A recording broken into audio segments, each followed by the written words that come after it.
Bom dia a todos. Sejam muito bem-vindos ao call de resultados da Direcional Engenharia referentes ao terceiro trimestre do ano de 2025.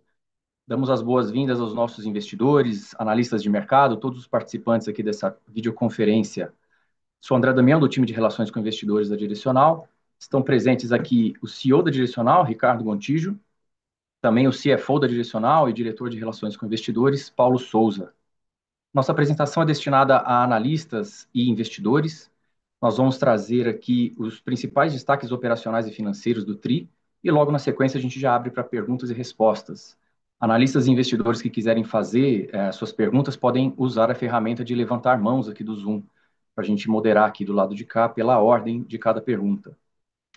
Nós estamos ao vivo também pelo canal do YouTube da Direcional. O link para essa transmissão está lá no nosso site de RI e colocamos também à disposição lá no site de RI, logo na homepage, o link para fazer o download aqui do material que a gente vai exibir no nosso evento.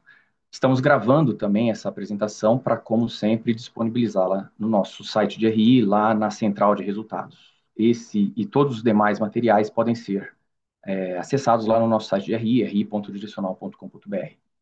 Bom, para começarmos aqui os destaques iniciais, eu passo a palavra para o Ricardo. Bom, obrigado, André. Bom dia a todos. Prazer estar falando aqui com vocês em mais esse nosso call de divulgação de resultados, referente ao terceiro trimestre agora do ano de 2025. Bom, na nossa visão, nós estamos entregando aí resultados, mais uma vez, bastante consistentes, numa sequência, né, de melhoria ali contínua da nossa operação, da nossa eficiência. A gente teve nesse terceiro trimestre o maior patamar de lançamentos da história da empresa. Quando nós analisamos o share direcional nas vendas, foi o maior trimestre também em termos de vendas líquidas, maior patamar de receita, maior patamar de lucro líquido, maior ROE histórico quando nós anualizamos o resultado trimestral. Então, realmente um trimestre que nos deixa aí bastante satisfeitos com o que nós temos conseguido entregar e num negócio de ciclo longo, como ali trimestre após trimestre, a gente vai vendo a nossa estratégia se materializar nos números, tá? Eu queria aproveitar também para destacar a margem bruta que conseguimos entregar nesse trimestre. Pela primeira vez, nossa margem bruta superou 40%. Quando ajustada por juros que nós tomamos no nível das nossas SPS, no nível dos nossos projetos, essa margem bruta superou 42%, também pela primeira vez. Aqui nós estamos colhendo os benefícios, né, de termos uma escala de operação cada vez maior, uma capacidade de negociação cada vez maior com os nossos fornecedores e também por termos aí um processo construtivo onde a produtividade da nossa mão de obra acaba sendo muito incrementada. Isso tem nos permitido, sem dúvida nenhuma, num momento de escassez de mão de obra e num momento onde a maior parte dos incrementos de custo vem justamente, né, da mão de obra, pelo fato de termos uma produtividade muito grande nesse processo que adotamos desde 2009, então há já mais de 15 anos, a gente tem conseguido manter aí, né, um ganho em termos de custo, de capacidade, de eficiência. Então estamos aí super satisfeitos e queria destacar a questão da margem bruta que entregamos nesse TRI. Então, quando a gente pega um período aí de 12 meses, a gente teve um ganho de mais de 3 pontos percentuais de margem bruta. Foram 3,6 pontos percentuais aí num período de praticamente um ano, o que é muito relevante no nosso negócio. Outro indicador muito interessante, muito positivo, foi o fato da nossa margem REF, dos nossos resultados de exercícios futuros, também ter continuado crescendo. E nesse trimestre também atingiu um recorde, superando 45%, chegando a 45,2%. Foi um crescimento de 0,3 pontos percentuais contra o que tínhamos de margem REF no segundo trimestre desse ano.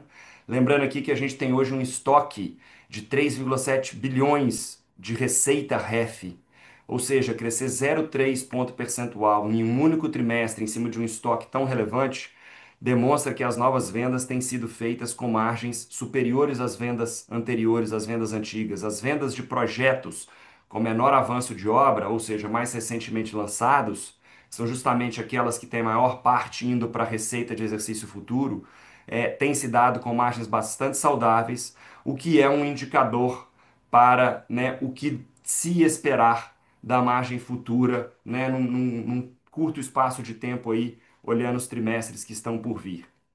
Bem, pessoal, Nesse terceiro trimestre, nós também entregamos um lucro líquido recorde que chegou a 230 milhões de reais. Foi um crescimento de 43% quando comparado ao lucro líquido do terceiro trimestre do ano passado. O ROE, como eu disse anteriormente, foi recorde, atingindo aí 35% quando nós anualizamos o resultado desse trimestre.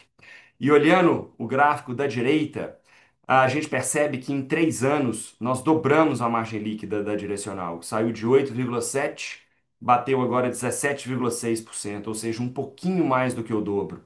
Isso demonstra claramente que essa escala que a gente tem conseguido ganhar ao longo do tempo tem se traduzido tanto em ganho de margem bruta, quanto também em um benefício muito grande de alavancagem operacional. Ou seja, a gente tem tido uma diluição de despesas que tem permitido que nós tenhamos um crescimento de margem líquida superior ao ganho de margem bruta. Isso deixa muito claro para a gente que, enquanto o crescimento tem se dado, nos trazendo maior competitividade e nos trazendo benefícios, desde que haja demanda e que nós continuemos sempre construindo, né, unidades comercializadas, o crescimento gera valor e faz sentido. E a gente tem, né, trimestre após trimestre, conseguido mostrar que esse nosso crescimento tem se dado de forma bastante sustentável e tem nos trazido bastante competitividade. A gente tem conseguido se beneficiar dessa maior escala da nossa operação atualmente. Bom, um outro item interessante aqui para destacar é pelo fato de no terceiro trimestre já ter havido uma venda parcial, né, da operação da nossa subsidiária Riva, a gente teve um crescimento da linha de minoritários. Se nós considerarmos, né, esses minoritários no lucro líquido da direcional, nós atingimos 258 milhões de reais no trimestre. E nesse caso, dado que nós consolidamos a receita total e a participação minoritária desse sócio sai na linha de minoritários, para analisar a eficiência da nossa operação real, faz todo sentido nós acrescentarmos o lucro correspondente à participação desses minoritários, né, ao lucro da direcional, que no caso, né, chegou a 258 milhões de reais, fazendo com que a nossa margem líquida, considerando a participação desses minoritários, superasse 22%, chegando a 22,3% nesse trimestre. Então demonstra um pouquinho aí do que eu quis dizer agora há pouco sobre os benefícios dessa maior escala que nós temos operado e que tem realmente sido bastante positiva para a empresa. Queria ainda acrescentar que, no mês de outubro, ou seja, o primeiro mês do quarto trimestre, foi concluída a venda, né, total do que havia sido acordado no final do ano passado com a Risa, ou seja, eles adquiriram o stake adicional que eles tinham direito de adquirir até o final do mês de outubro, chegando a 15% de participação na empresa. Direcional continua com 85%, e por esses 15%, nós recebemos ali do segundo trimestre, né, até agora o mês de outubro, 416 milhões de reais. Importante lembrar que nós temos um earn-out ainda, caso nós superemos determinados gatilhos de lucro que foram estabelecidos no momento da venda desse stake, tá? Por último, queria ainda nessa parte relativa aos nossos destaques, ressaltar a robusta geração de caixa que nós temos tido nesse ano. Nos 9 primeiros meses atingiu quase 500 milhões de reais. No terceiro trimestre foi uma geração de caixa de 113 milhões de reais. E mesmo após nós pagarmos 350 milhões de reais em dividendos no início do mês de julho, ou seja, no início do terceiro trimestre, nós encerramos o trimestre com uma alavancagem extremamente baixa, chegando aí a 3,8% em termos de dívida líquida sobre o patrimônio, com uma dívida líquida um pouco superior a 100 milhões de reais, ou seja, muito, muito desalavancada a nossa operação, o que é extremamente positivo nesse momento onde o custo de capital está alto, onde a gente, né, precisa trabalhar de forma conservadora. Então a gente tem mantido esse conservadorismo, especialmente no momento também onde tem toda essa discussão sobre eventual tributação de renda a partir do ano que vem, onde dividendos seriam tributados para aqueles acionistas, né, que venham a receber mais de 50 mil reais por mês ou 600 mil reais por ano. Então, essa baixa alavancagem também nos deixa aqui numa posição, né, de bastante flexibilidade para definir o que fazer a esse respeito quando a gente olha esse período que nós temos até o fim do ano. Bom, passando à página 5, pessoal, em termos de lançamentos, aqui nos nossos dados operacionais, nós lançamos 2 bilhões e 152 milhões de reais no trimestre, foi um recorde, crescemos 54% em relação ao terceiro trimestre do ano passado, sendo que nos 9 primeiros meses desse ano de 25, nossos lançamentos atingiram quase 5 bilhões de reais, crescendo 36% em relação aos 9 primeiros meses do ano passado. Interessante também analisar agora à direita aí, que de 2020 a 2025 nós multiplicamos essa empresa por quase 4 vezes, 3,9 vezes o total de lançamentos. Bom, andando adiante na página 6, falando a respeito de vendas, nesse terceiro trimestre, nossas vendas líquidas atingiram 1,642 bilhões de reais. Super relevante aqui ressaltar que o share da direcional nessas vendas cresceu de forma importante nesse trimestre. Então, olhando esse share direcional, também foi um trimestre recorde em termos de vendas. Por mais que as vendas segundo TRI em relação ao terceiro TRI tenham tido uma ligeira redução, olhando o share direcional, o crescimento foi de 11% no terceiro trimestre quando comparado ao segundo e de 16% quando nós comparamos o terceiro trimestre desse ano com o terceiro trimestre do ano passado.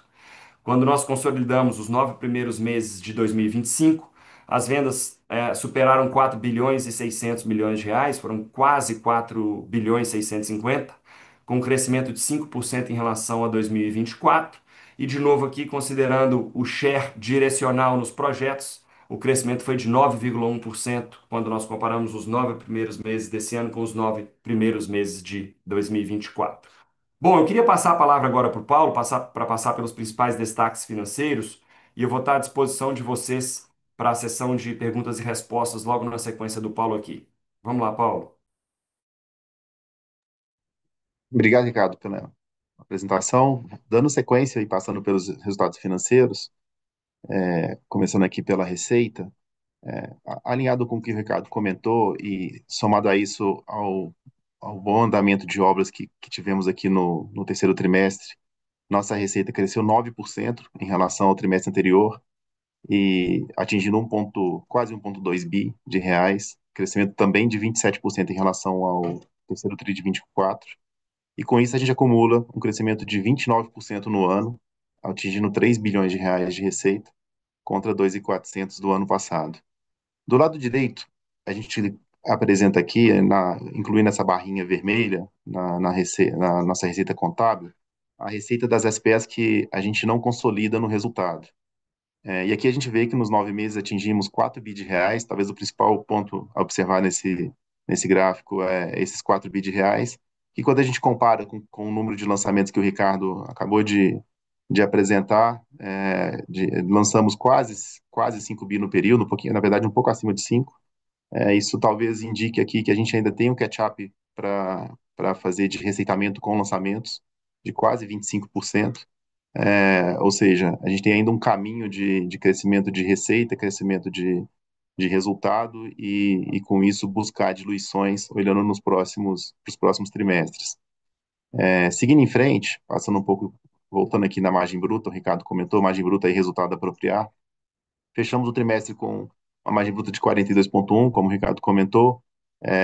Esse foi um ano, né, que a gente conseguiu, acho que muito puxado pelas condições de mercado, é, repasse de preço, principalmente pela forte demanda, e um cenário de controle de custo bem feito aqui, tanto do nosso lado quanto também um cenário macro, ajudando com inflação relativamente controlada e vindo abaixo do que a gente tinha nos nossos orçamentos. Então, a gente conseguiu continuar ganhando margem, fechamos o trimestre com 42,1 e o ano no 41,8. Como o Ricardo comentou no início da apresentação, quase 4 pontos percentuais de margem ano contra ano, na visão de 9 meses. E do lado direito, o resultado apropriar, a gente encerrou o terceiro TRI com um estoque de quase 4 bi de reais de receita, quase que o 9 meses todo que a gente receitou agora. E acho que é importante destacar aqui a margem REF, crescimento de margem REF significa que a gente está vendendo produtos que estão entrando, tem margens maiores do que dos que estão saindo. Então, isso reforça bastante um cenário sólido de margem bruta e que, no curto prazo, a tendência é que essa margem bruta se mantenha próximo dos patamares que a gente está entregando agora. E a gente vê aqui uma escalada tri após tri da margem REF, com ainda crescimento nesse trimestre, e eu acho que isso, como eu comentei, reforça bem um cenário positivo.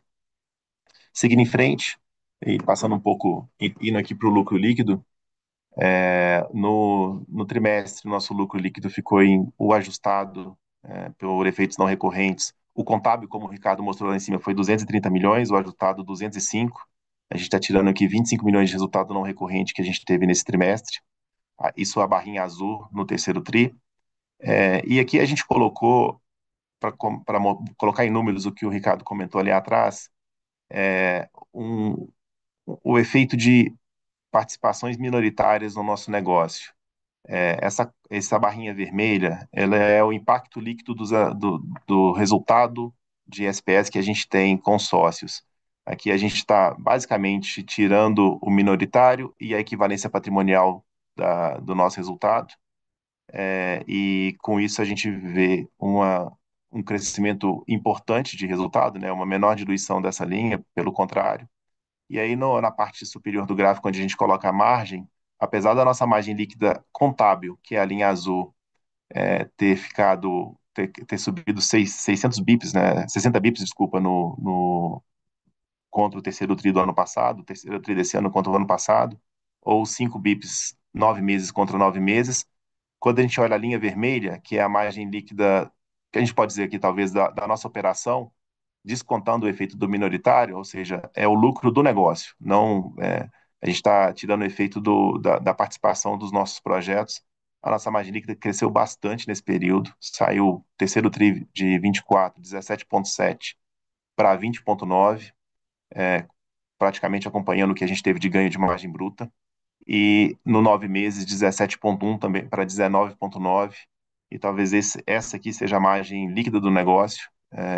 E a gente deveria olhar a nossa operação por aqui, uma margem líquida de quase 20% no 9 meses e 21% na ponta, quando eu olho só trimestral. Um resultado bem, bem expressivo. E do lado direito, a gente colocou aqui a evolução trimestral, nessa mesma visão. A nossa margem sai de 16,5 2T24 até chegar a 20,9 no 3T25.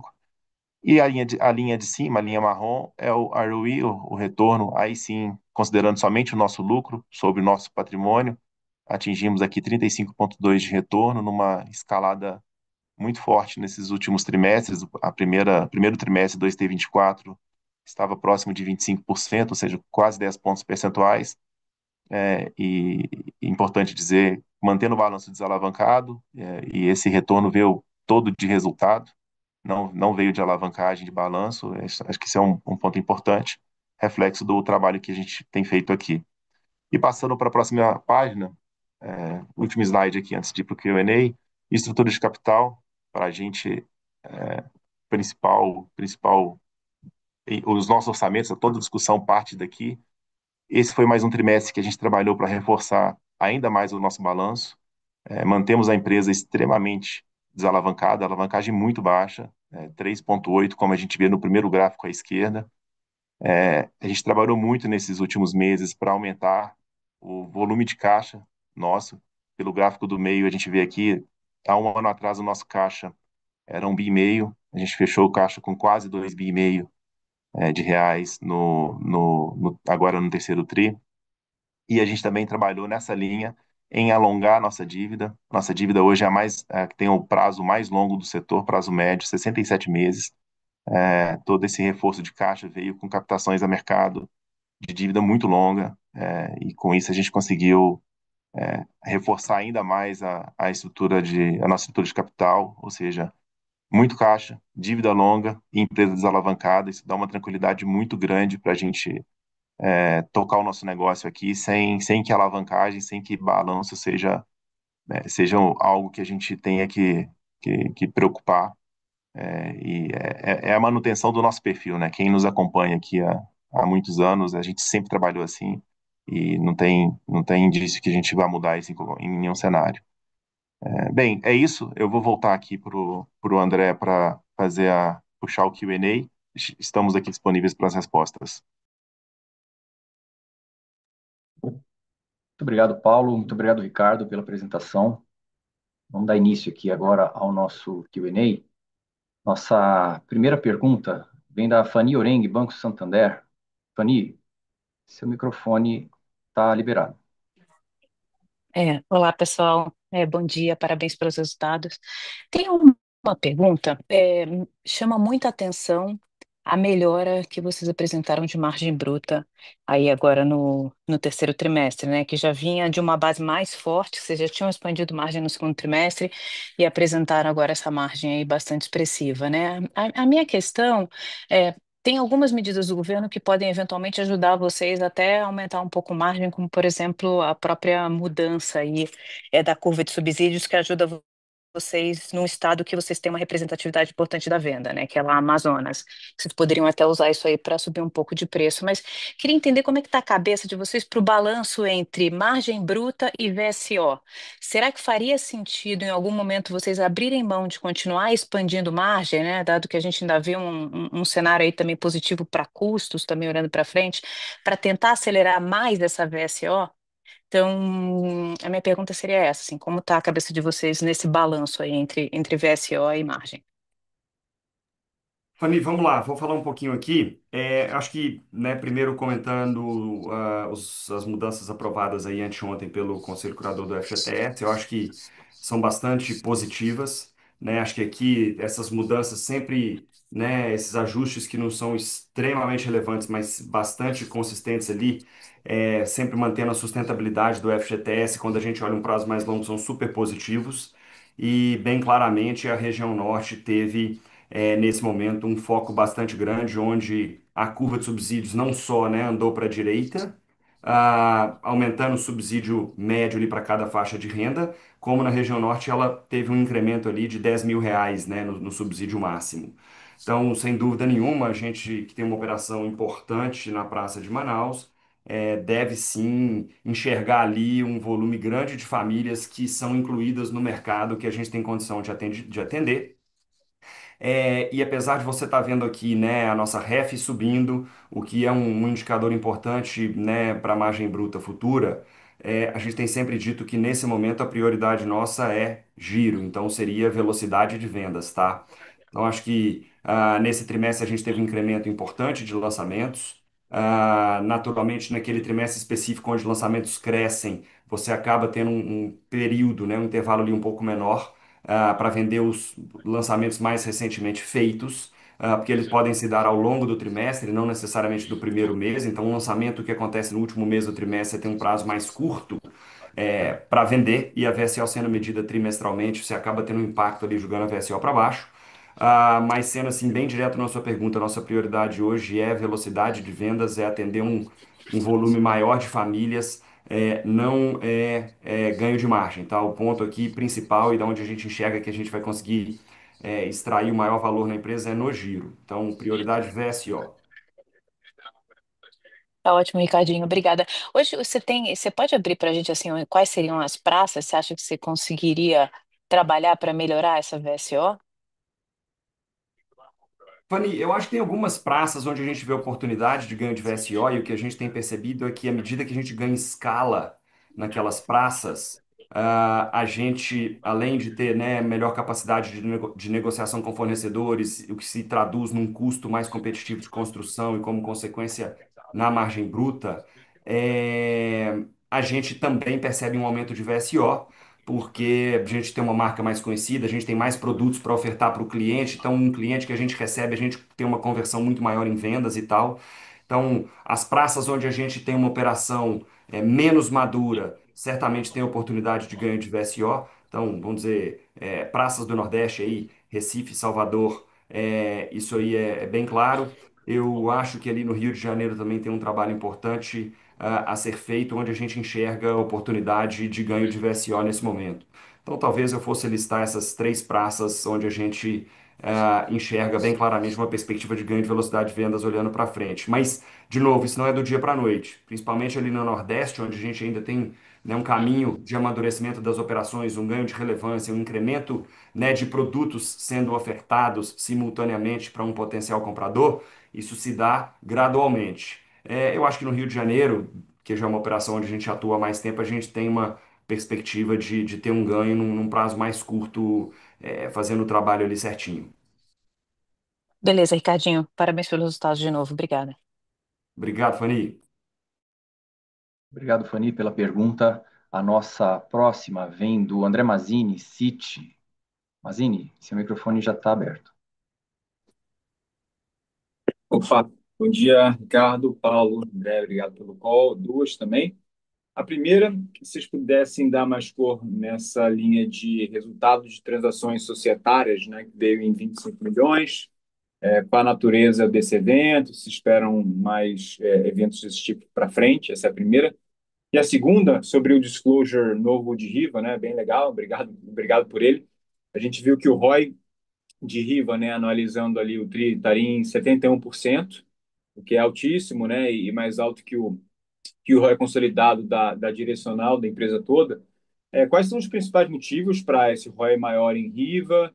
Seria compra de terreno, alguma compra de terreno diferente, eficiência em capital de giro?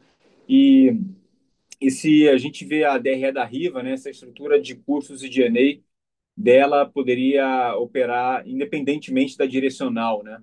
E manter esse ROI margem líquida ou não, ou se realmente separasse, subiria um pouquinho, por exemplo, né? O G&A de Rio. Obrigado.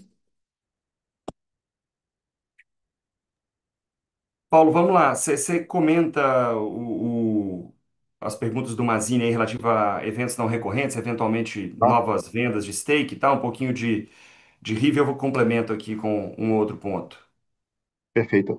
Mazini, essa, assim, é um efeito não recorrente, mas que basicamente venda de participação societária que a gente faz aqui de SPS, normalmente, né, a gente sempre comenta isso e acontece, apesar de a gente classificar como não recorrente, acontece com alguma frequência.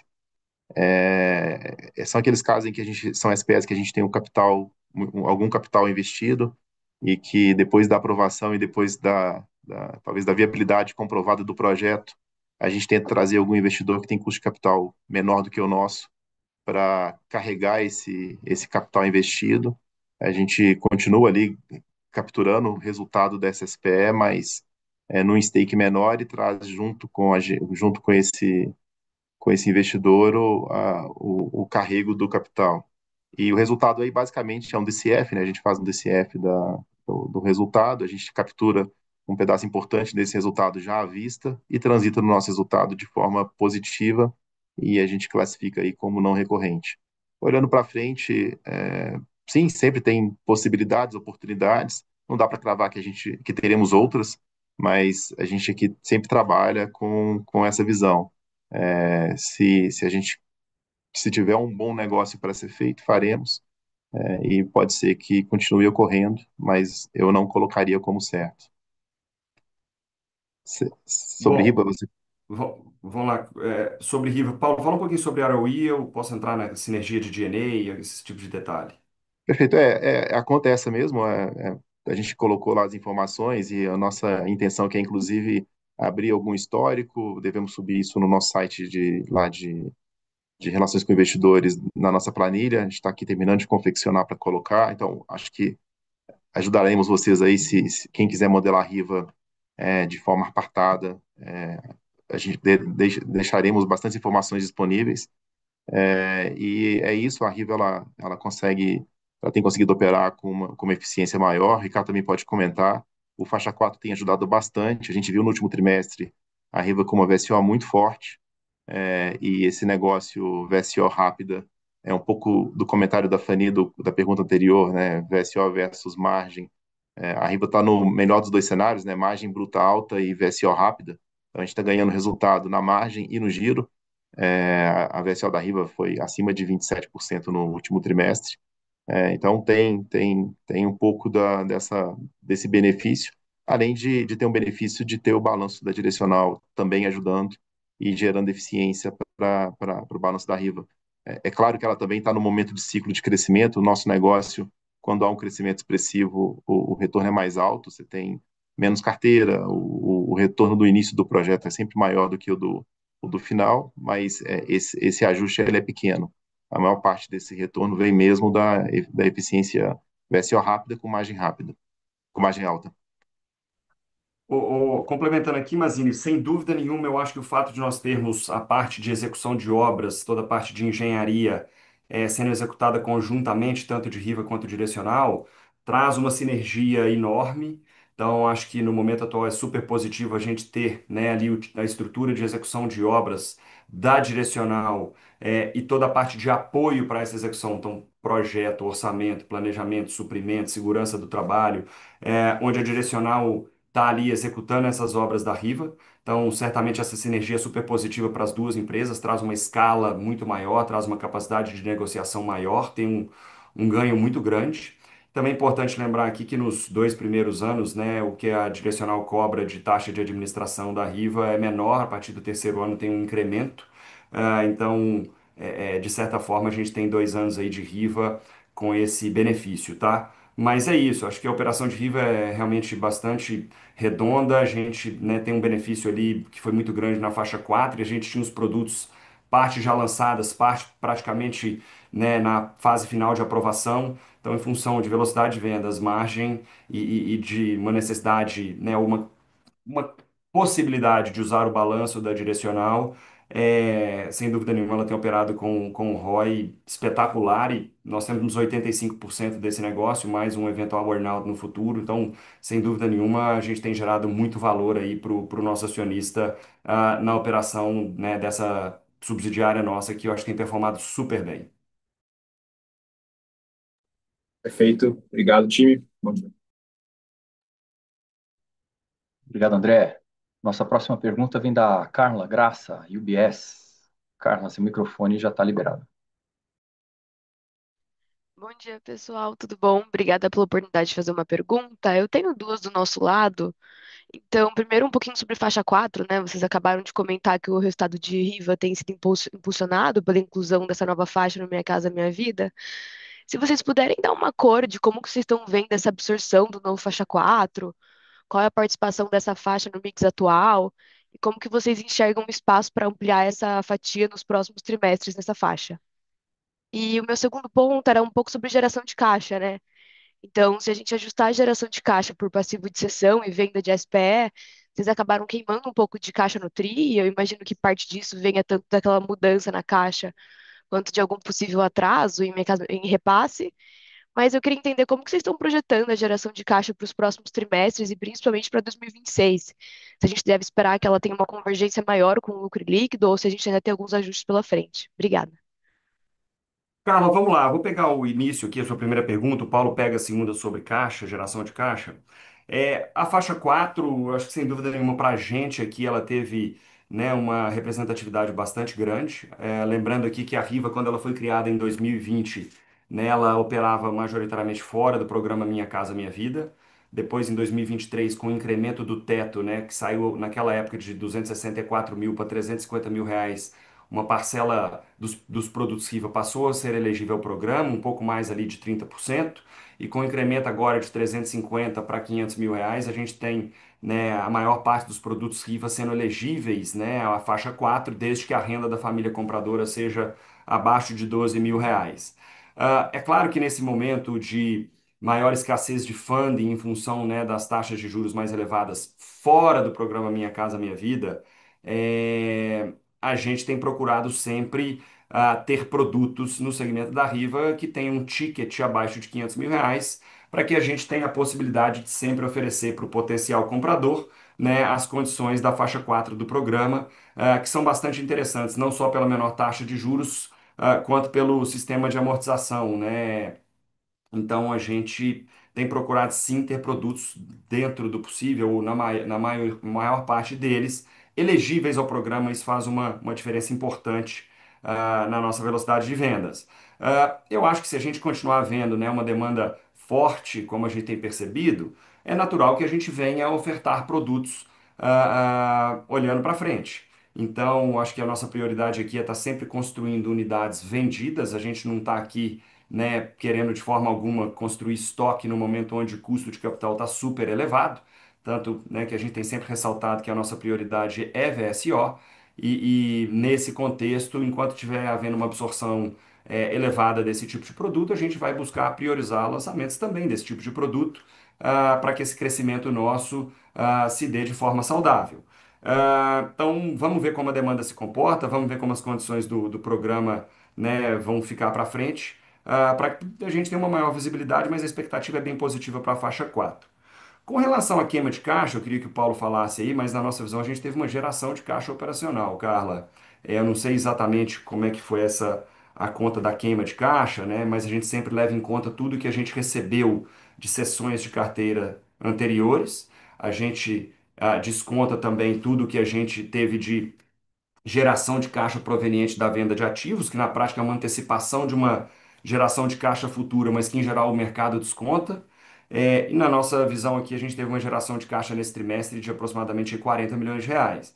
É claro que a mudança da forma de pagamento da caixa em direção ao que todos os bancos, né, todos os demais bancos que atuam no mercado fazem, ou seja, somente pagar o, o valor correspondente ao montante financiado pelo cliente após o registro da unidade no cartório.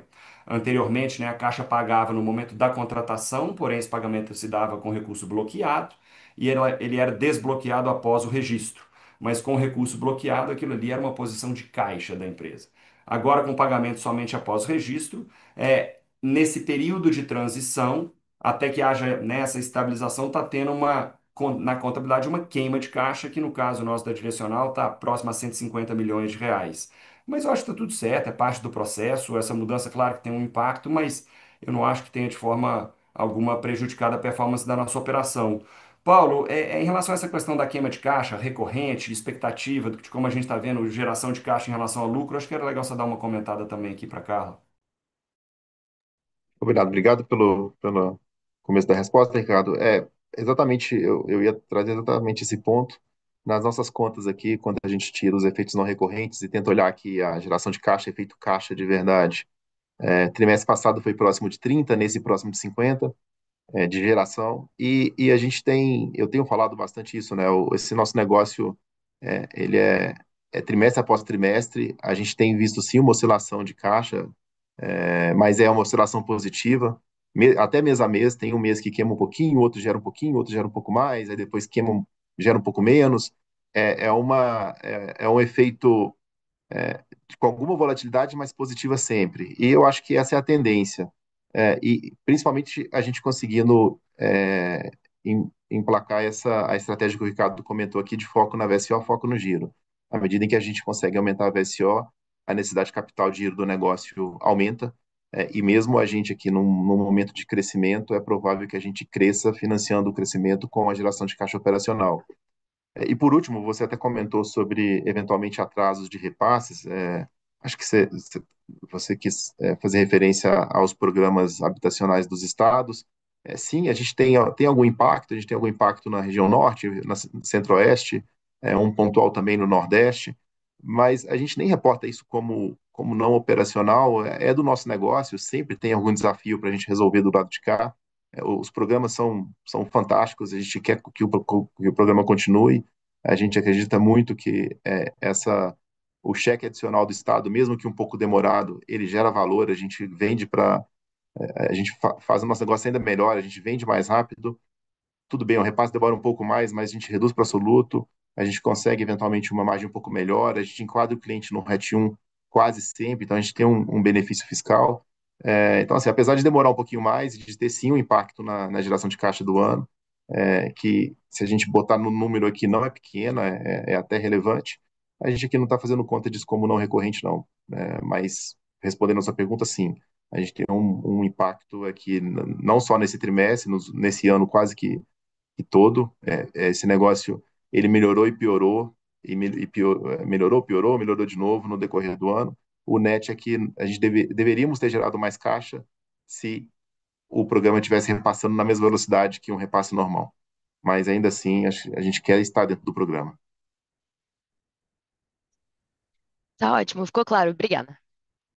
Obrigado, cara. Obrigado pela pergunta, Carla. Só uma correção, Carla do Bank of America, não do UBS, como eu havia dito anteriormente. Nossa próxima pergunta vem do Pedro Lobato, Bradesco. Pedro, seu microfone já está liberado.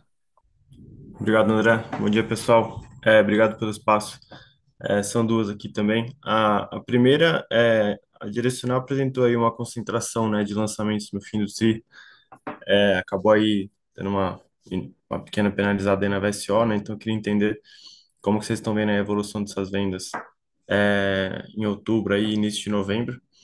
E a segunda, a perspectiva de dividendo, né? Tanto daqui até o final do ano, quanto um patamar aí para 26, já estão vislumbrando aí algum patamar de dividendos aí para o ano que vem também. Obrigado. Bom, Pedro, vamos lá. Com relação a vendas, a gente tem, né, percebido um programa que tem performado bem, né? A gente continua vendo uma demanda sólida. Esse é um trimestre que ele acaba sendo, né, mais curto em função ali do período de Natal, mês de dezembro, o Réveillon. Então a gente tem realmente que fazer um esforço, né, para ter a maior parte dos produtos lançados aí até o mês de novembro. A gente tem percebido uma performance positiva e acho que sempre a grande, né, ponto de interrogação é qual vai ser o impacto, né, do período de festas ali, nessa redução do prazo que a gente tem para comercializar as unidades, né? A partir do dia 15, 20 de dezembro a gente percebe ali um mercado esfriando bastante. Então, acho que as coisas estão todas performando como estavam e o grande ponto aqui é ver como fica esse fim de trimestre, tá? Com relação a dividendos, Pedro, a gente tem tido algumas discussões, né? A gente teve uma lei que foi aprovada aí já na Câmara e no Senado, onde vai haver uma tributação da renda, né, de pessoas físicas superando o patamar ali de R$ 600 mil anuais. Na prática, aqueles que têm uma renda grande de dividendos acabam, né, está sendo chamado de uma tributação de dividendos. No processo de aprovação dessa lei, foi, de certa forma, dada uma garantia de que dividendos declarados em 2025 não seriam tributados, isso se daria somente a partir de 2026, pelo fato de nós termos uma reserva de lucros significativa. Eu acho que, né, do ponto de vista até de pensar aqui o que é justo, o justo é que essa reserva seja o mínimo possível tributada, até porque esse lucro foi constituído anteriormente a essa decisão de tributação. Então a gente está discutindo, vendo né, o que a gente vai fazer aqui de forma né, ter o nosso acionista se beneficiando dessa faculdade que foi dada em relação a dividendos de 2025. Então estamos acabando de analisar. É claro que a gente quer trabalhar sempre com conservadorismo do ponto de vista de estrutura de capital, mas a gente, de certa forma, se vê bem preparado para essa realidade quando a gente analisa tanto a posição de caixa, né, que nós terminamos o terceiro trimestre, quanto a posição de alavancagem extremamente baixa, eu diria que até abaixo do nível ótimo ali, em termos do que a gente julga ser o mais otimizado do ponto de vista de alavancagem. Então, acho que a gente tem aqui uma certa flexibilidade nessa decisão. Tem algumas discussões acontecendo sobre lei das SAs, o próprio, né, projeto de lei que foi aprovado na Câmara e no Senado. Então a gente está acabando de definir isso aqui, mas eu acho que a gente vai procurar, né, de certa forma, minimizar o impacto no nosso acionista decorrente de reservas de lucros que a gente tem até o ano de 2025, que, né, no nosso entendimento ali estariam isentas, o dividendo sendo declarado nesse exercício. Então, estamos vendo o que é possível ser feito, sempre mantendo a nossa disciplina e o nosso conservadorismo aqui, e a gente deve, né, ter essa discussão e essa decisão sendo tomada aí até o fim do exercício, que é o período que a gente tem para isso. Tá ótimo. Obrigado, Ricardo. Bom dia, pessoal. Bom dia, Pedro. Obrigado pela pergunta. Nossa próxima vem do Gustavo Cambaúva, BTG Pactual. Cambaúva, seu microfone está aberto já. Oi, pessoal, bom dia. Não, eu queria fazer uma pergunta aqui, em relação mais a crescimento, né? Vocês, enfim, então vão entregar aí mais um ano, 2026, com crescimento bom aí de lançamento e venda. É, minha dúvida é um pouco, né? O Ricardinho sempre comentou, né, de talvez os desafios, né, da engenharia, do time de vendas e tudo, mas assim, olhando o resultado de vocês, o balanço, tudo parece estar bem equalizado, né? Então, entender um pouco como é que vocês estão vendo a possibilidade aí de eventualmente crescer um pouco mais, se tem aí algum patamar aí, mais ou menos, que vocês já estão mirando para 2026. Obrigado, bom dia. Cambaúva, obrigado aí pela pergunta. Vamos lá. Cara, a gente, né, tem percebido que o crescimento nosso tem se dado nos trazendo competitividade, né? Ele tem se dado com ganho de margem bruta, com uma maior alavancagem operacional. A gente tem conseguido se tornar mais competitivo, mais eficiente. Então, assim, o que eu acho importante dizer é a gente tem conseguido crescer mantendo a nossa operação muito sob controle, né, mesmo com, né, essa escassez de mão de obra que a gente tem atualmente no nosso país, fruto de uma taxa de desemprego bastante baixa, o que é positivo, no fim das contas, o comprador do nosso empreendimento, ele, né, é uma pessoa que, em geral, ele precisa ter renda. Então, é muito positivo quando a gente analisa o mercado que nós conseguimos atender e o principal ponto de atenção sempre nesse processo de crescimento é a disponibilidade de mão de obra qualificada, treinada para manter os níveis aí de produtividade que a gente tem no nosso negócio. E a gente tem sim percebido que esse nosso crescimento está se dando de uma forma muito saudável, muito sustentável. Então, do ponto de vista de banco de terrenos, a gente tem um banco de terrenos bastante grande. A gente tendo uma velocidade de vendas interessante, né, que nos permita entregar esse crescimento com a menor demanda possível por capital de giro, daí a importância da gente ter uma VSO alta, principalmente ali entre o lançamento e o início das obras, para que o início das obras já se dê com um montante de unidades importante comercializadas, onde no associativo ali isso minimiza a nossa exposição de caixa, a gente tem capacidade de lançar e eu estou percebendo a nossa execução funcionando muito bem. De novo, o crescimento nesse momento não é a nossa prioridade, né, é a continuidade de incremento no ROE, é continuar crescendo, devolvendo capital para o nosso acionista, de forma que o nosso book se mantenha ou tenha o menor crescimento possível, mesmo a gente vendo receita e lucro crescendo, é isso que tem feito com que o nosso ROE, né, tenha tido essa performance melhor trimestre após trimestre. Então, acho que o que eu posso dizer é, tendo demanda, tendo velocidade de vendas e a gente conseguindo entregar esse crescimento com uma menor demanda possível por capital de giro, a gente pode continuar crescendo aí gradualmente, tá? Mas, de novo, não é a prioridade. A prioridade é a velocidade de vendas e crescimento nosso pode ser ali, né, perto de inflação, eventualmente um pouco acima de inflação, a depender do que a gente encontre de demanda olhando para frente. Mas o conforto do ponto de vista de capacidade de execução hoje, eu diria que ele é maior do que, por exemplo, há um ano atrás, tá, Camba? Então, acho que um pouquinho esse aí é o cenário. Tá ótimo. Obrigado. Bom dia. Bom dia, Cambaúva, obrigado pela pergunta. Nossa próxima pergunta vem do Igor Alteiro, XP. Igor, você já pode falar. Oi, pessoal. Bom dia. Parabéns aí pelos resultados. Queria explorar um pouco mais a parceria, né, de vocês com a Moura, né? Se vocês pudessem trazer um pouco de update, aí se já tem um pouco mais de granularidade do pipeline de lançamentos, né? Se é um lançamento mais, né, seria um VGV um pouco mais incremental, né? O que vocês fariam anyway. E entender um pouco, né, como é que vocês estão, como é que vocês veem, né, a Moura ajudando vocês e aonde vocês acham que tem espaço para vocês contribuírem mais com eles. Então, entender um pouco como é que está essa evolução. E se eu pudesse também entrar um pouco no tema da Riva, né? Vocês comentaram aí que a dinâmica está muito boa, né? Tanto em termos de velocidade de venda, margem, né? Então, dito isso, quando a gente pensa, né, nesse ponto aí, né, que o Ricardinho estava comentando agora de crescimento, faz sentido a Riva continuar acelerando ainda mais, né? Talvez revisitar um pouco o tamanho da operação da Riva para cima. É isso, obrigado. Vamos lá, Igor. Com relação à parceria com a Moura, primeiro, importante aqui, primeiro disclaimer, né? A gente não pode começar absolutamente nenhum tipo de operação até que a gente tenha a aprovação do CAD, tá? Então a gente está nesse processo agora. O CAD dando a autorização é o que a gente tem aguardado, né? Não vai ter, não tem nenhum tipo de movimento das duas empresas até que essa aprovação se dê, então a gente está nesse processo agora. Mas havendo a aprovação pelo CAD, a gente é otimista com as perspectivas para operação nas faixas 3 e 4 no Nordeste, tá, Igor? Você tem percebido aí que o Nordeste, dentro do Minha Casa Minha Vida, tem tido um crescimento, né? Eu tenho ganhado uma relevância ao longo desse ano. É, Foram feitos ajustes anteriormente que incrementaram a linha affordability no Nordeste. Dessa vez, né, anteontem, o Conselho Curador focou na região Norte.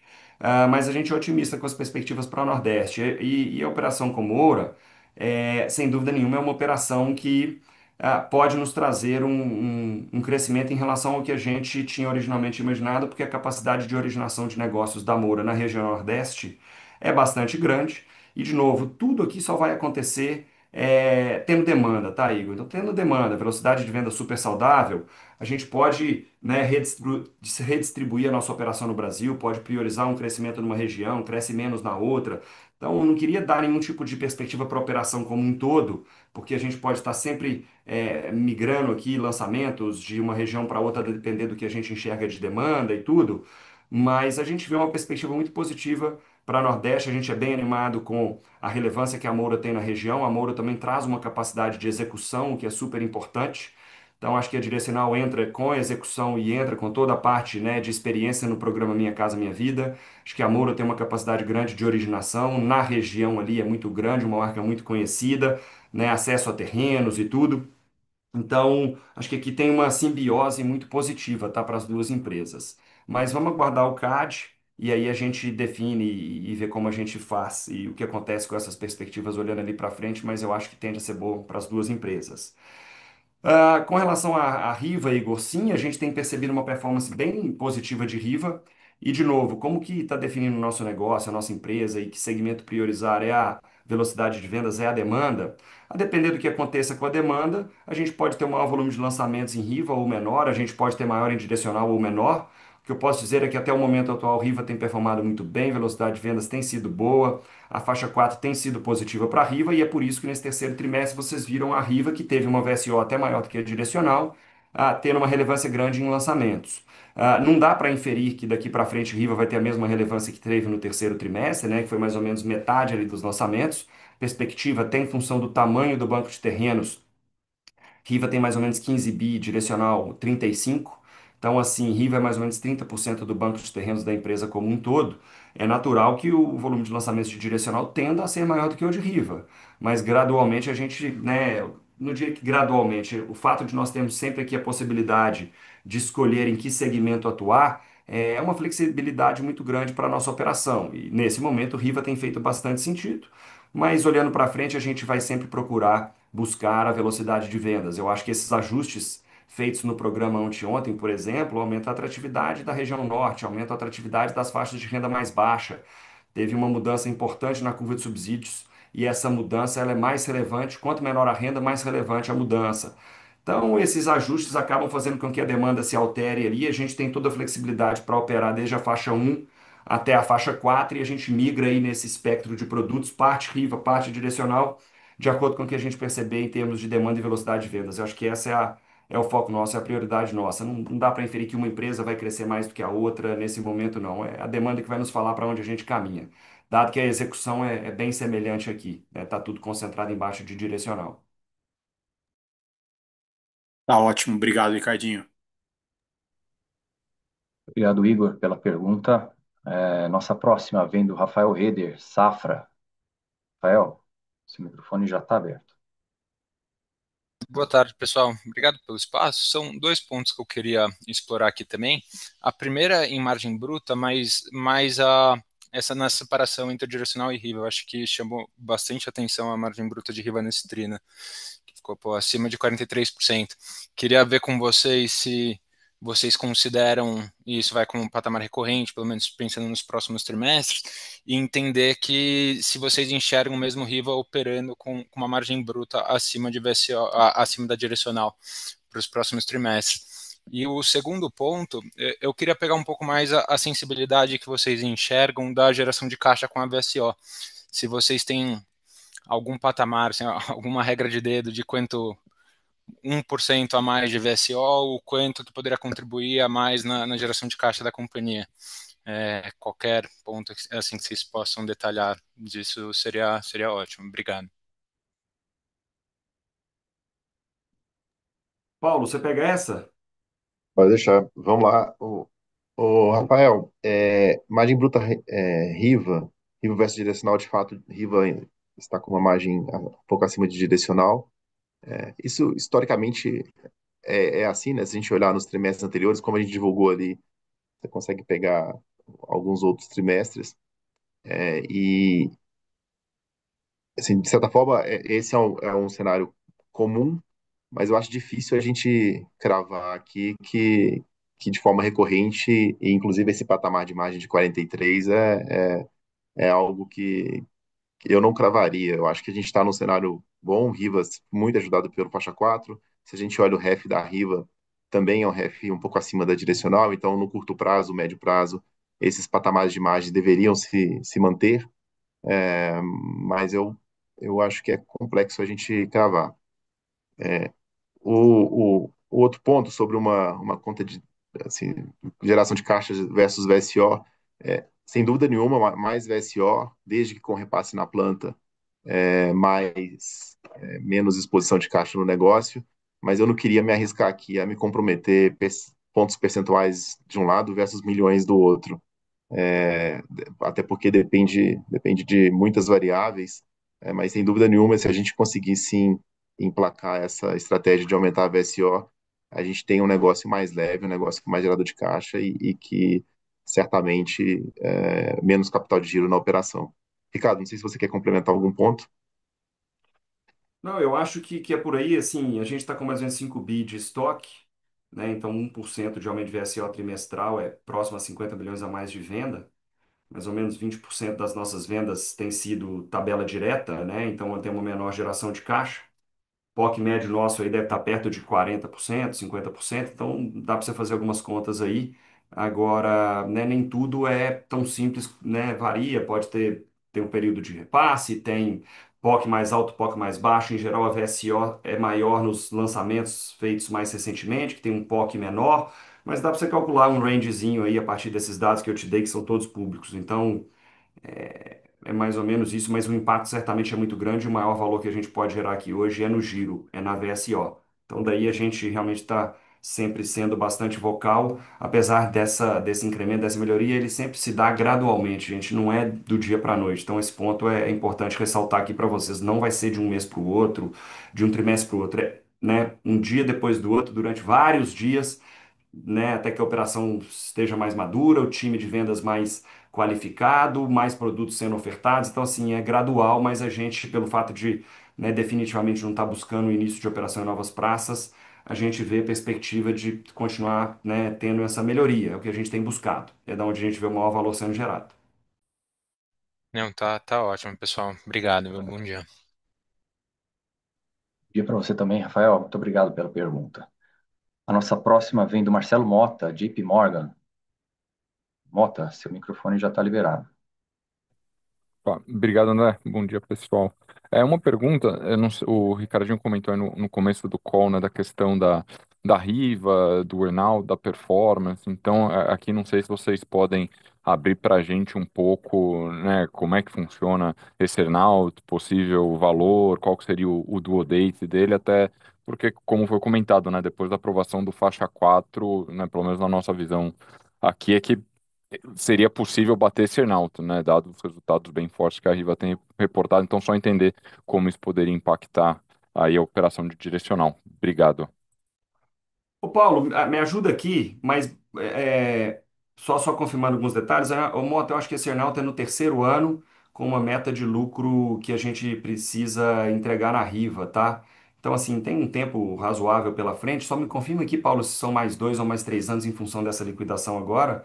E eu acho que é muito cedo para contar, né, nesse momento com qualquer coisa. Mas a gente sim achou importante, caso a operação performasse, né, melhor do que o projetado, que houvesse esse earnout lá na frente. Então, tomara que a gente continue tendo uma performance positiva da empresa, né, 85% desse valor é capturado pela direcional, mais o earnout. Agora, pô, a gente sempre aqui é conservador, não vamos pôr nada disso na conta, acho que está muito cedo para a gente, né, pensar em qualquer coisa nesse sentido. Vamos focar na operação, vamos focar em realmente gerar valor. E aí depois a gente vê se tem, né, perspectiva de ter esse earnout na data definida aqui. Você consegue passar para a gente, Paulo, algum detalhe aí sobre esse ponto, que realmente eu não tenho aqui de cabeça o momento, não. O earnout é 20% e sobre o QCD. E acho que o mais importante é que mais de 80% da Riva é nosso, né? Então, assim, de certa forma, o relevante para o resultado consolidado da companhia. Quando a gente olha que ele é só sobre o percentual que foi vendido. Então, é uma conta que tem tempo para a gente fazer. Não é algo que é transformador, transformacional para direcional aqui. Perfeito. Obrigado, Paulo. Obrigado, Ricardinho. Obrigado pela pergunta, Mota. A nossa próxima vem do Elvis Credendio, Itaú BBA. Elvis, seu microfone já foi liberado. Bom dia, pessoal. Os tópicos aqui, sei que já exploraram um pouco sobre a curva de subsídios ali no norte, mas enfim, se vocês pudessem explorar um pouquinho ali sobre como que é a distribuição entre faixa um, faixa 2, que seria o incremento aí de subsídio para o cliente médio da companhia no norte, né? E dado que ali também tem o cheque regional, né? Como que vocês poderiam capturar isso daí, né? De repente, colocando mais produtos na praça, incrementando o VSO, que como o Ricardinho já comentou, ou via margem. E aí o segundo tópico, né? Só a cor do lado de vocês aí sobre como que a isenção do IR deveria beneficiar aí o comprador médio da direcional, né? Quanto que vocês acham que o mercado endereçável aí para direcional pode mudar, né? Quanto que informal, né? Quanto da venda hoje ela vem de fato de informal e se pudessem estratificar aí por renda, não sei se tem esse nível de granularidade, mas seria legal. Obrigado. Bom dia. Ô Elvis, vamos lá. Especificamente em Manaus, o share de faixa um e 2 é um dos maiores que a gente tem na nossa operação quando comparado a qualquer cidade do Brasil, tá? Diria que talvez seja Manaus e Brasília. Mas Manaus, sem dúvida nenhuma, é o mais relevante nas faixas de renda inferiores do programa. A gente tem um banco de terrenos assim muito grande, muito relevante, com foco nesse perfil de produto. E dependendo aqui do que a gente veja em termos de incremento de velocidade de vendas, a gente tem sim condição de ofertar produtos num prazo muito curto, bem rapidamente. Então a gente é animado, tá? Com essas perspectivas de incremento de subsídio, porque são muitas famílias que passam a ter condição de compra e, de novo, a gente tem total condição de ofertar produtos destinados a essas famílias na Praça de Manaus. De novo, Manaus vamos dizer, mais ou menos 15% do nosso negócio, alguma coisa por ali em termos de lançamentos e vendas, talvez um pouco entre 13 e 15. De novo, são pequenos detalhes que, quando somados, fazem a diferença na nossa operação. Não é que tem um detalhe que muda completamente os resultados, dado o fato da gente não ter uma concentração numa região só, num segmento só e tal. Mas a gente vê perspectivas bem positivas para a Praça de Manaus, porque realmente é uma praça onde a gente tem muito produto que atende as famílias dessa faixa de renda que teve esse incremento de affordability, vamos dizer, com essa mudança aprovada pelo Conselho Curador do FGTS. Paulo, eu queria que você falasse agora da isenção de IR. Perfeito. Bem, se eu fosse ficar aqui as possíveis benefícios para o nosso negócio da isenção de IR, um deles é, sem dúvida nenhuma, renda disponível. O nosso negócio é um negócio de crédito e imposto, redução de imposto aumenta a renda líquida. Então, um primeiro impacto, sem dúvida, sim a gente ter mais renda disponível, o cliente ter mais renda disponível para pagar as parcelas da Caixa e a nossa também. Então, a gente vê aí como uma possibilidade de redução de inadimplência, etc. Talvez até mais crédito sendo concedido para esses clientes. E um segundo ponto que eu imagino que possa ser relevante, claro que depende de outros movimentos, é a possibilidade de uma formalização muito grande de renda do brasileiro. Hoje, na análise de crédito do agente financeiro, do banco financiador, a renda informal, é, para que ela só é aceita para famílias com renda abaixo de 2.850, e aí qualquer cliente que tenha renda informal e que queira um financiamento, ele precisa da formalização daquela renda via imposto de renda, então é necessária a declaração. E aí, quando há essa mudança, há uma certa formalização de renda para muitos clientes, sem a necessidade do imposto de renda. Então, eu imagino que isso possa ser um impacto importante. É claro que o agente financiador tem que fazer o movimento junto com a Receita Federal e enquadrar esses clientes, essa renda informal como renda para fins de financiamento. Mas isso acontecendo, eu acho que a gente pode ter um movimento positivo de aumento de demanda, de aumento de mercado endereçável relevante, olhando para frente dentro do programa. Acho que esses dois são os principais impactos que poderia ter aqui no nosso negócio, e acho que os dois aqui somam para VSO, se eu fosse falar no resultado, aumento de VSO, aumento de giro e aumento, ou melhor, redução da nossa inadimplência, aumento da adimplência do cliente. Excelente. Obrigado, Paulo. Obrigado, Ricardinho. Bom dia. Obrigado pela pergunta, Elvis. Nossa próxima vem da Ana Júlia Zerkowski, UBS. Ana, seu microfone já está disponível.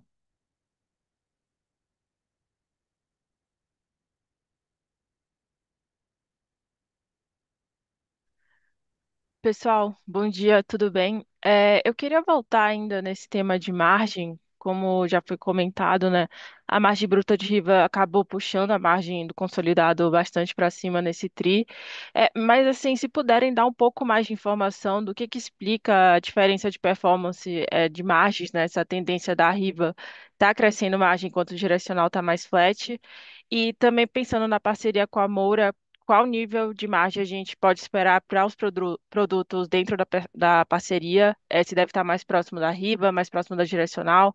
Se já tiverem alguma estimativa que possam compartilhar com a gente, seria ótimo, pessoal. Obrigada.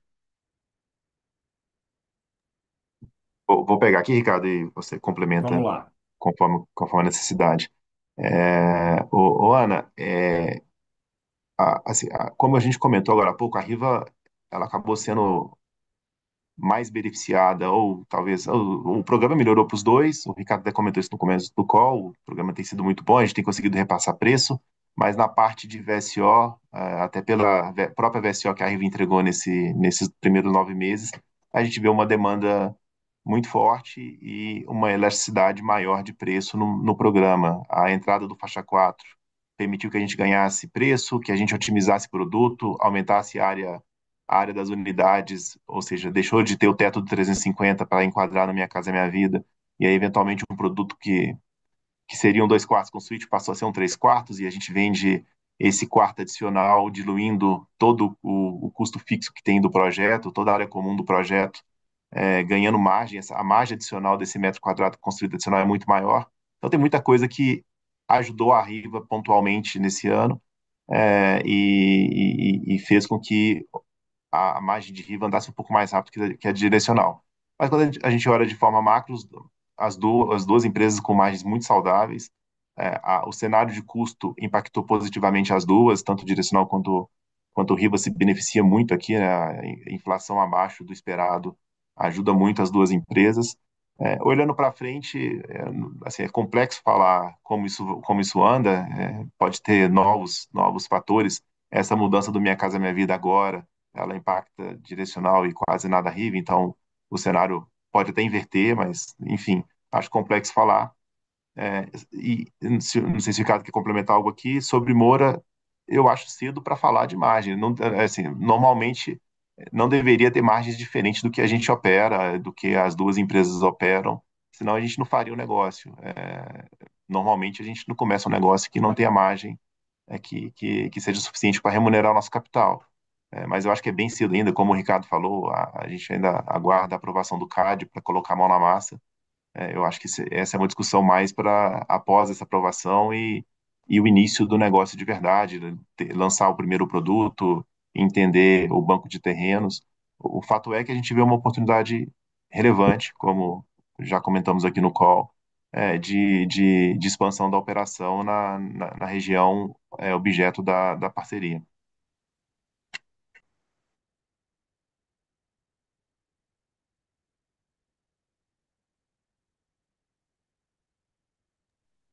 Ana? Perfeito, pessoal. Muito obrigada, viu? Obrigado pela pergunta, Ana. Nossa próxima pergunta vem do Igor Machado, Goldman Sachs. Igor, o microfone é liberado. Bom dia, pessoal. Obrigado pelo espaço aqui. Eu queria explorar um pouco mais a aquisição desses 12 terrenos que vocês falam, né? Já foi mencionado aqui que o estoque de terrenos é grande, mas queria entender um pouco melhor sobre esses terrenos que foram adquiridos nesse TRI. Então, potencial de vendas aqui de 2,7 milhões. Queria entender um pouco melhor, se vocês puderem abrir sobre localidade do terreno, desses terrenos, né, e foco de produto, qualquer coisa que já ajudaria. E também queria entender um pouco mais como vocês estão vendo, as aquisições de terreno pro próximo trimestre e pro próximo ano. É isso. Obrigado. Ô, Igor, vamos lá. Os terrenos a gente tem procurado, né, sempre priorizar a aquisição de terrenos naquelas praças onde a gente está percebendo uma velocidade de absorção do mercado mais elevada, onde a gente tem espaço, portanto, para incrementar lançamentos, né? Então, assim, a gente tem praças onde o banco de terrenos nosso já é bastante saudável, bastante grande, mas olhando como um todo, ele é um banco de terrenos super saudável para o patamar de lançamentos que a gente tem tido, né? São aí mais de 5 anos, eventualmente 6 anos. Maior parte deles adquirido via permuta, então não tem um custo, não tem capital alocado ali, não tem um custo de carrego disso, não machuca nosso retorno enquanto está ali no processo de aprovação. Mas existem determinadas praças onde a gente vê, né, necessidade, oportunidade de continuar lançando, crescendo, ganhando share, e é justamente isso que a gente precisa para ter ver ganho de VSO, ver maior competitividade em termos de custo de obra. Eu falei que claramente, né, que Salvador e Recife são praças que estão num processo menos maduras do que as demais praças, porque a nossa operação se iniciou mais tardiamente. São Paulo é uma praça onde o nosso share é muito pequeno ainda, tem bastante espaço, é um mercado muito grande.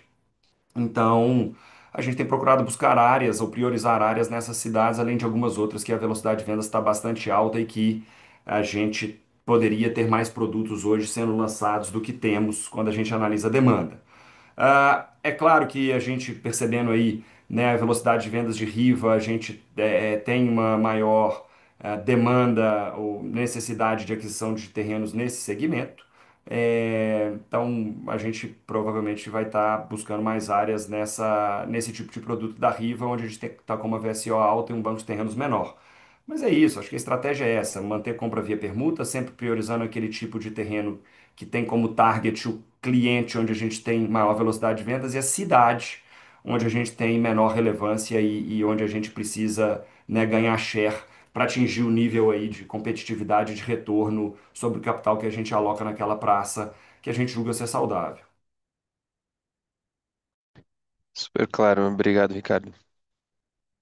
Bem, pessoal, acho que não temos mais perguntas aqui no momento. Encerramos então nossa sessão de perguntas e respostas. Aproveito para agradecer a todos pela presença e passar a palavra para o Ricardo fazer os destaques finais aqui. Bom, gente, mais uma vez, obrigado a todos. Queria dizer que nosso time está sempre aí à disposição para eventuais dúvidas que surjam aí após, né, a término desse call, ou ao longo do período aí, né, ou eventuais anúncios do programa. Temos um time que sempre à disposição de vocês. Continuamos aí otimistas com as perspectivas e procurando fazer aqui o melhor trabalho possível do nosso lado. Então, obrigado a todos e um bom dia.